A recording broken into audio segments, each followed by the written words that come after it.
You know, we got communities here. Sheriff Kraft and I both on both sides have communities that have been truly devastated. Ooh. It's a tremendous loss, a great loss. The reason I get emotional for that is anytime before I speak to y'all, we always speak to the families. As to be expected, they're very upset. There's a gauntlet of emotions there that's with those folks. And as always, we always like to, excuse me, ask for prayers and thoughts for those families.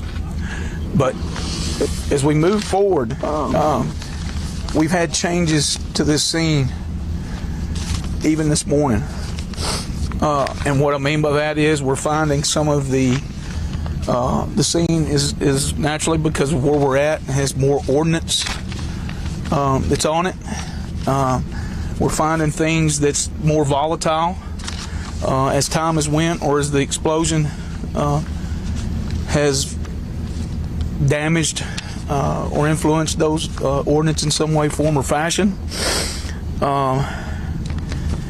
Part of the process yesterday that was so slow, we always want to be very transparent with you, but we've gone to extremes as working with the FBI and being able to do things with the phones and identify what phones went off at the time of explosion, trying to figure out everything inside the scene. I can tell you that we've had more than probably 300 people that's done very delicate, very methodical things inside the scene. And at this time we have recovered no survivors. Again,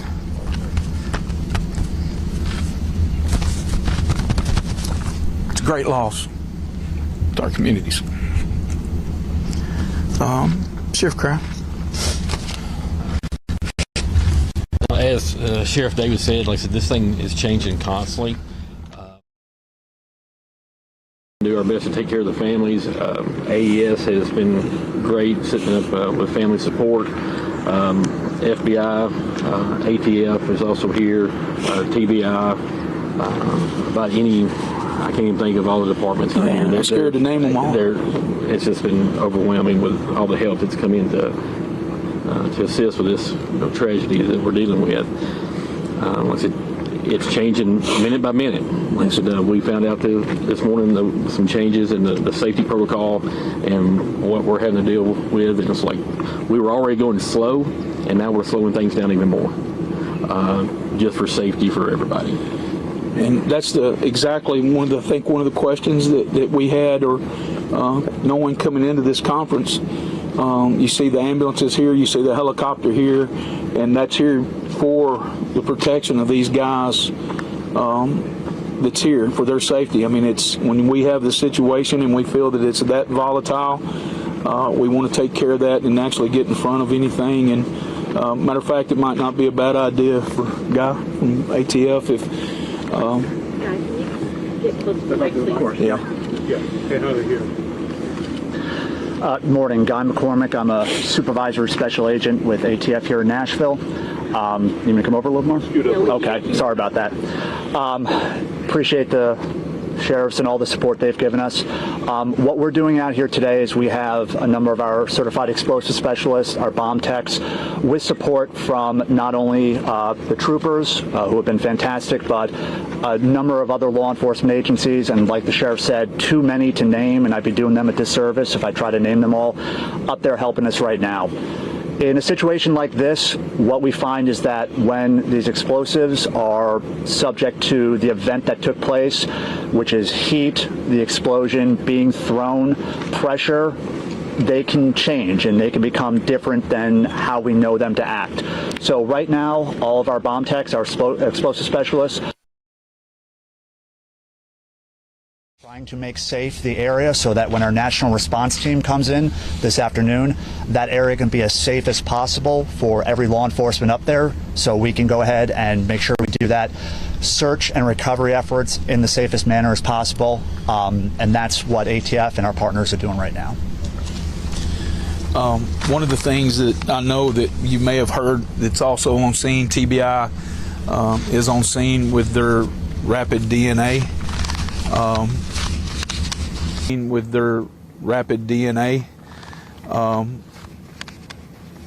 They use that term, rapid DNA, and this situation is going to be, again, very hard because of the circumstances, because of the devastation.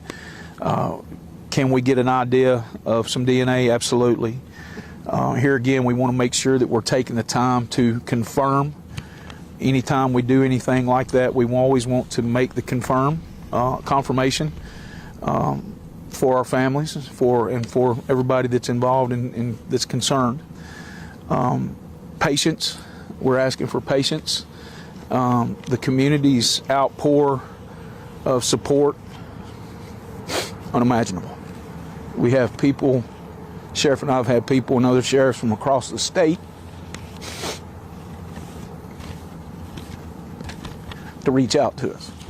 We're very appreciative of that. Jace? Okay, at this time we'll take some questions. Nicole? Earlier you said you've not recovered any survivors.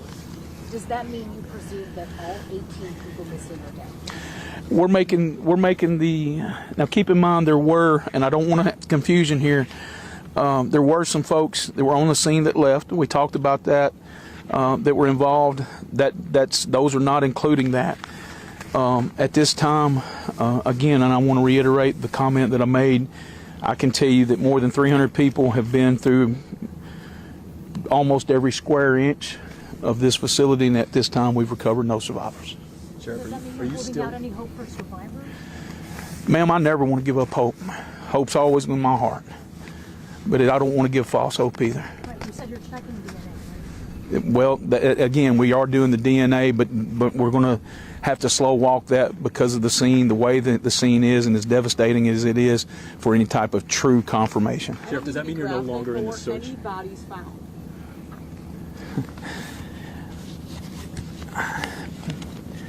At some point in time, we've got to rip off the Band-Aid.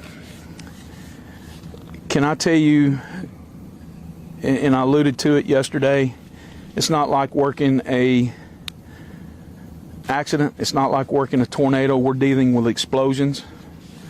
And I would say at this time we're dealing with remains. Sheriff, are you still in the search and rescue phase, or are you now in recovery? And we're moving to recovery, sir. Sheriff, you mentioned that Hold the on a minute. situation Hold on a minute. She had one. Thank you, sir.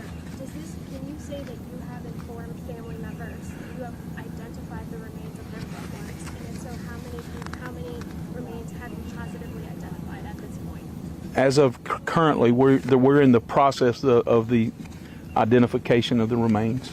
So can you say how many you've successfully done at this point? I can tell you by other means that we can tell you who was in the building at the time of the explosion.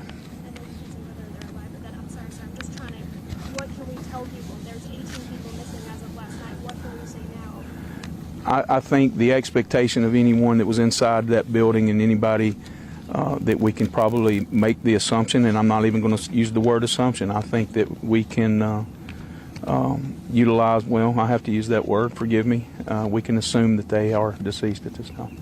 And you said that you saw things that were more volatile. What exactly do you mean? Well, there's we're dealing the type of facility that we're talking about, and I'll come back to you in just a moment. The type of facility, the ordinance, the type of facility that this is, the things that they deal with, how they make it. It's more explosive devices, and when we have explosive devices of that we don't know their gas makeup that's changed, the compound makeup has changed. I'm not a chemist. I don't want to get into even try to get over into all of that. But when these professional folks tell me that we have a very volatile scene and that we're going to have to be extremely slow, and methodical, and that's what we're going to do. So, Have you ruled yes, out ma'am. foul play? Hold on, sir. Sheriff, you said the situation is developing, so is the public safe? Can we anticipate more detonations possibly? We can possibly, we are going to possibly have some of those that we're going to have to dispose of in some way, form, or fashion. We have got it set up and arranged to where we're going to have a notice that's going to come out to you guys, as well as trying to put it out to the community if that does take place or when that takes place, and we will try to answer that. Sheriff, have you ruled out foul play? Again, we're in an investigative type situation, and can I say we're going to rule out foul play? We can't answer that. That might be days or weeks or months before we can do that. And it's like I've said every time before, we have one shot at this, and we're going to take our time to make sure that we do the very best for our people and those victims involved. Hang on just a second, somebody here. Yes, sir. Question for ATF. With your preliminary assessment, is there any cause that you have identified so far? So I really can't answer that question right now. Like I said, our national response team, who are really the worldwide experts in all this, who are coming from all over the country, will be here this afternoon. They will begin their long, thorough investigation to determine the cause and origin of this explosion. That type of information will probably get out to you guys in the next days and weeks to come as they do their investigation and develop that. All right, thank you, everybody. She had One more last question. Do you feel like there's any risk to anyone outside this facility at this point? I do not. Thanks, everybody. We'll update you as to when the next press conference is. We will try to make the ATF folks available, the experts. So if you have those technical questions, we'll be able to get those for you. The Humphreys County Emergency Management Agency Facebook page is the official page of notification. So if you're not following that, I would encourage you to do that. Otherwise, we'll be back when we have some more things to share. Okay. Thanks, everybody. All right, guys. Agent McCormick. Agent McCormick.